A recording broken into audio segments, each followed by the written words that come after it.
দেৰগাঁৱত আজি স্বাস্থ্যমন্ত্ৰী ডক্টৰ হিমন্ত বিশ্ব শৰ্মাই দেৰগাঁও সাহিত্য সভাৰ নৱনিৰ্মিত চন্দ্ৰনাথ খাউণ্ড ভৱনৰ দ্বাৰ মুকলি অনুষ্ঠানত অংশগ্ৰহণ কৰে। অসম সাহিত্য সভাৰ সভাপতি ডক্টৰ প্ৰেমানন্দ ৰাজবংশী, সম্পাদক পদুম ৰাজখোৱা, কৃষিমন্ত্ৰী অতুল বৰা, বিধায়কদ্বয় ভৱেন ভৰালী আৰু মৃণাল শইকীয়াৰ উপস্থিত থকা গাম্ভীৰ্যপূৰ্ণ সভাত মন্ত্ৰী হিমন্ত বিশ্ব শৰ্মাই ভাষণ ৰাখি অসমীয়া ভাষা সাহিত্য সংস্কৃতিৰ ওপৰত এক গুৰুত্বপূৰ্ণ বক্তব্য আগবঢ়ায়।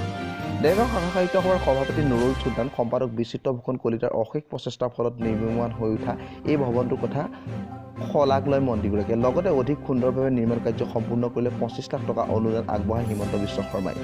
দেৰগাঁও সাহিত্য সভাত উপস্থিত হৈ মন্ত্ৰী অতুল বৰাই এটি স্বৰচিত কবিতা পাঠ কৰি আবৃত্তি কৰে। কথা সৃষ্টি হ'ব লাগে। আজি আমি এটা কথা দৃঢ়তাৰে সৈতে আমি আগবাঢ়ি যাব লাগে যে অসমীয়া ভাষাৰ কথা আমি যেতিয়া কওঁ, অসমৰ ভূমিত সৃষ্টি হোৱা প্ৰতিটো ভাষা, কলা, কৃষ্টিৰ সমন্বিত সংজ্ঞাটোৱে হৈছে অসমীয়া। আৰু তাক আমি অস্বীকাৰ কৰাৰ পৰিৱৰ্তে আমি জীয়াই ৰাখিব লাগিব, আমাৰ যদি জাতি মাটি ভেটি সুৰক্ষা কৰিব লাগিব, তেতিয়ালৈকে সমন্বিত সূত্ৰটোত বাদ দি আমি কেতিয়াও চলিব নোৱাৰোঁ। আজি অসম সাহিত্য সভাৰ বহুত গ্ৰন্থ প্ৰণয়ন হয়, কিন্তু সেই গ্ৰন্থ প্ৰণয়নৰ মাজত ভাষাৰ অভিমান থাকিব নালাগিব।